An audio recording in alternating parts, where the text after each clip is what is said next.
Olá, meu amigo, minha amiga, tudo bem? Seja bem-vindo a mais um vídeo com o Jefferson Noronha. Está começando o Café com Noronha. O Café com Noronha aqui, Noronha passa a quarta e domingo.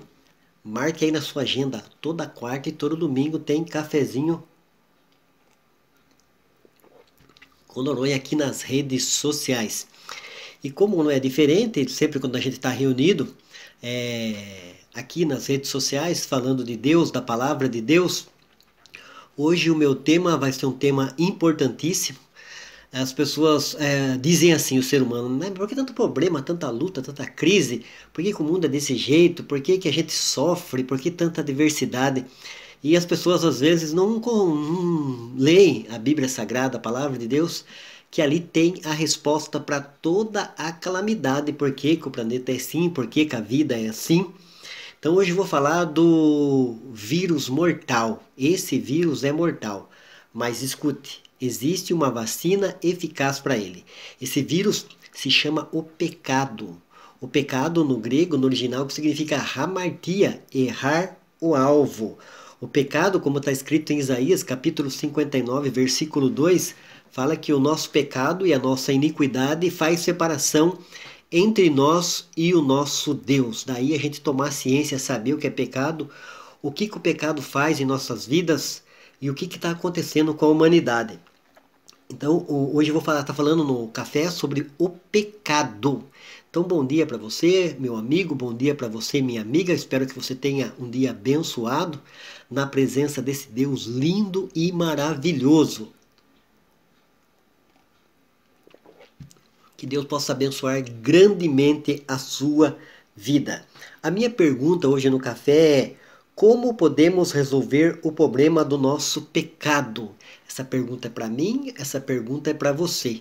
Então, como eu falei, o que é pecado? Pecado é errar o alvo, é transgredir a lei de Deus. Deus estabeleceu como Criador todas as leis, né, impostas, né, de obediência a Ele. Então, quando a gente quebra, a gente infringe, a gente está praticando o pecado, né? Os melhores textos para a gente ler os 10 mandamentos e também todo o Evangelho, né? Principalmente o Sermão do Monte e as palavras de Cristo registrada no Novo Testamento. Então, como podemos resolver o problema do nosso pecado? Uma pergunta. O texto bíblico que eu vou usar, eu queria dar para você marcar aí na sua Bíblia, na sua casa, para você com o tempo fazer a leitura, a meditação, né? Para que o Espírito Santo possa esclarecer de uma maneira mais clara e concisa para você, é 1 João, capítulo 1, do versículo 8 ao versículo 10, que diz assim, vou fazer a leitura. Se dissermos que não temos pecado algum, enganamo-nos a nós mesmos, e a verdade não está em nós. Se confessarmos os nossos pecados, ele é fiel e justo para nos perdoar os pecados e nos purificar de toda injustiça. O versículo 10 diz assim: se dissermos que não temos cometido pecado, nós o tornamos mentiroso e a sua palavra não está em nós. Então tem que ser esclarecido um ponto aqui, porque as pessoas acham, principalmente as pessoas que estão em contexto religioso, né, evangélico, católico, que servem a Deus no meio religioso, no meio evangélico. Então, mesmo você entregando a sua vida a Cristo, se tornando uma nova criatura, como a Bíblia pede, que está escrito lá em 2 Coríntios, né, que aquele que está em Cristo é nova criatura, as coisas velhas se passaram, que tudo se fez novo, você continua sendo um pecador. A diferença, tá, é que eu e você, somos um pecadores redimidos, alcançado pela salvação que há em Cristo Jesus. Porque senão, a partir do momento que você entrega a sua vida a Cristo, você se torna uma nova criatura, você não era para cometer mais pecado. E a gente vê que a gente comete todo tipo de pecado se a gente não vigiar. Não está buscando a vontade de Deus, não tá sendo dirigido pelo Espírito Santo fatalmente. Por que as pessoas se desviam, se afastam, entristecem a Deus? Então nós somos pecadores redimidos. Guarde isso no seu coração, na sua vida cristã. Então você continua pecador, sim. Eu não estou apontando o dedo, mas é uma realidade. Então nós precisamos entender essa colocação, né? Eu estou falando sobre pecado, como podemos resolver o problema do nosso pecado, do meu. Eu não tenho que resolver o do meu tio, do meu avô, da minha mãe, do meu pai, da minha sogra, da minha mulher, do meu esposo. Não, é o meu pecado, é o meu, é eu pessoa, tomo todo tipo de atitude, faço todo tipo de escolha, e toda escolha tem a sua consequência. E praticar o pecado, a Bíblia fala que o salário do pecado é a morte. Mas o dom gratuito de Deus é a vida eterna. Então o salário do pecado é a morte física e a morte eterna. Então esse texto de 1 João, capítulo 1, versículo 8, ele é bem claro, ele nos explica, né, a respeito disso, que a gente continua pecador, né? A minha palavra está sendo para cristão e não cristão, a respeito da confissão dos nossos pecados. 1 João, capítulo 1, versículo 8 ao 10, que diz assim: se dissermos que não temos pecado algum, enganamos-nos a nós mesmos, e a verdade não está em nós. Se confessarmos os nossos pecados, ele é fiel e justo para nos perdoar os pecados e nos purificar de toda injustiça. Agora, para você, seu legalista, seu santarrão, você que gosta de acusar as pessoas, se sentir melhor, né? Que o seu orgulho religioso está acima da patoleia, né? Está no status quo de crente aí. O versículo 10 de 1 João capítulo 1 diz assim: se dissermos que não temos cometido pecado, nos tornamos mentiroso e a sua palavra não está em nós. Ou seja, fazemos de Deus mentiroso. A resposta de Deus é muito clara. Precisamos confessar os nossos pecados, sabendo que Deus é fiel e justo para nos perdoar.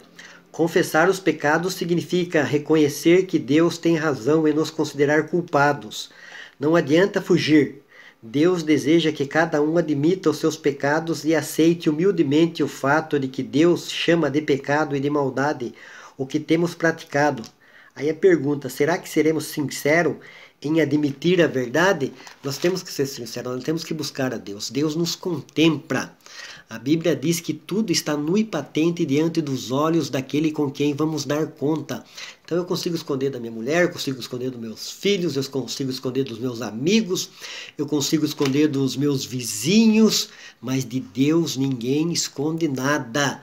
Tem um teólogo que fala que Deus, ele enxerga uma formiga preta numa pedra preta, numa noite escura. Imagine as nossas atitudes. Daí a gente confessar diante de Deus aquilo que temos praticado, né? Todo mundo conhece a história do salmista, do rei Davi, lá no Salmo 51, ele fazendo a oração e pedindo perdão. Davi pisou na bola grandemente, né? Desagradou a Deus, desagradou, né, o pessoal que botava fé nele. Pegou a mulher de Urias, né? Cometeu o adultério e estava lá levando uma vida normal. O pecado cega, né? O pecado deixa a pessoa cega.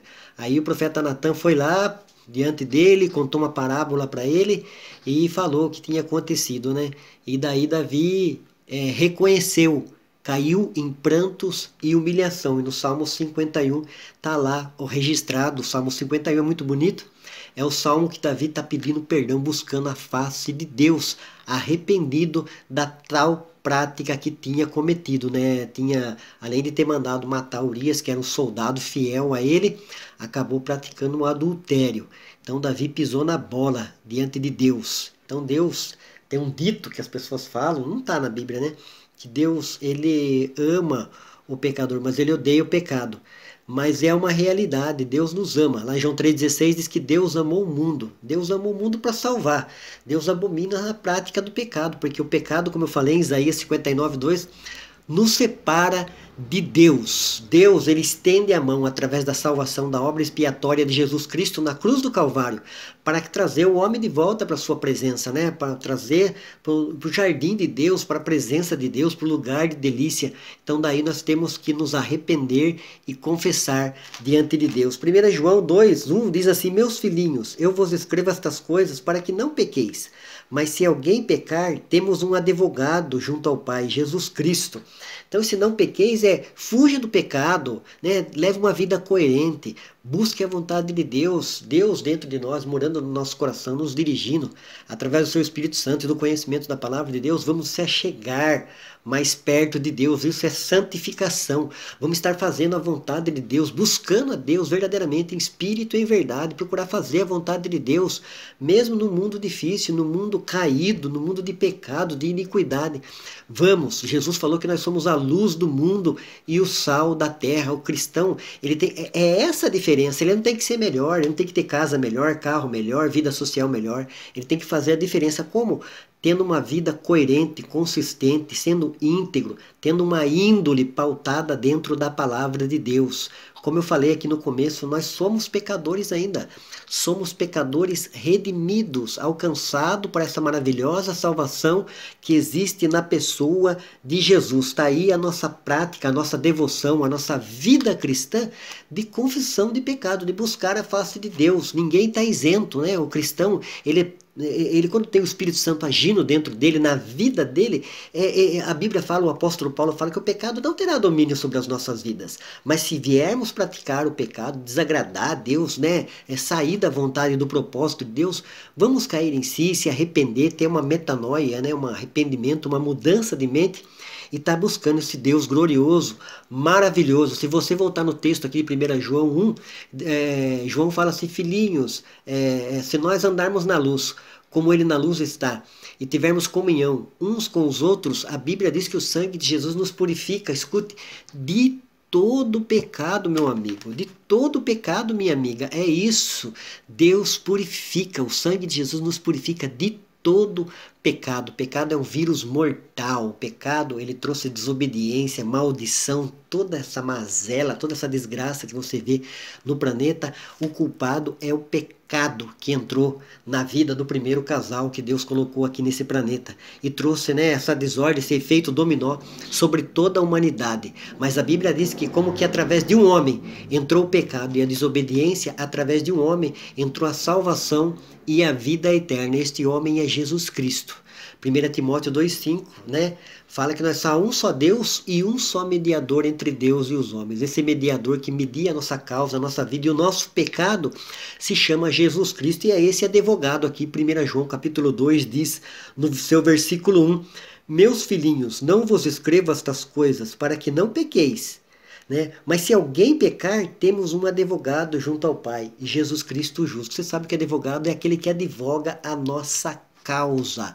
Ele está lá diante de Deus, a Bíblia fala, né, que Jesus está à direita de Deus, intercedendo por nós, advogando a nossa causa. Vamos fugir do pecado, vamos pedir força em Deus, né? Vamos nos encher do Espírito Santo, vamos ter um conhecimento pleno da palavra de Deus. A Bíblia diz assim, conheçamos e prossigamos em conhecer ao Senhor. Oséias capítulo 4, versículo 6 fala, o meu povo é destruído por falta de conhecimento, esse conhecimento de Deus, da palavra de Deus, do propósito de Deus, da vontade de Deus. Então nós precisamos conhecer, nós precisamos fazer que nem Paulo falou, para experimentar a boa e perfeita e agradável vontade de Deus, que Deus quer nos abençoar, Deus quer nos salvar, nos reconciliar, nos dar vida eterna, nos dar o Espírito Santo. Tantas promessas dentro da palavra de Deus, Deus é maior do que isso que está te atentando, meu amigo, te atentando, minha amiga. Deus é maior, confesse o seu pecado, chegue diante de Deus, tenha força, busque em Deus. O ser humano tem força para tanta coisa, para praticar tanta coisa, e pratica tanta coisa, né, que desagrada a Deus. Por que não procurar fazer a vontade de Deus, buscar a Deus verdadeiramente, né? Então, como podemos resolver o problema do nosso pecado? Entregando a nossa vida a Cristo, acreditando nesse advogado, crendo, confiando, tendo uma vida pautada nesta vida de Cristo, né? O apóstolo Paulo fala, sede meus imitadores, como eu sou de Cristo. Devemos imitar a Cristo, devemos imitar o apóstolo Paulo, devemos imitar o apóstolo João, que escreveu essa epístola aqui de 1 João. Deus quer nos abençoar, Deus quer nos dar vitória, Deus quer nos fazer vencedor diante de luta, de adversidade, de crise e diante do pecado, porque o pecado, como diz Isaías 59:2, nos separa de Deus. Somos pecadores, mas pecadores redimidos, alcançados por esta salvação, por este propósito maravilhoso que há na pessoa de Jesus. Deus abençoe grandemente você, a sua casa, a sua família, que você tenha um dia lindo, abençoado, busque a Deus, leia a palavra de Deus, como é maravilhoso o ser humano, né? Tá ligado com tudo, interage com tudo, né? Através da internet aí, vamos buscar a Deus, né? No YouTube, tanta pregação boa, ensino bom, filtre, porque tem muita coisa que não presta também, né?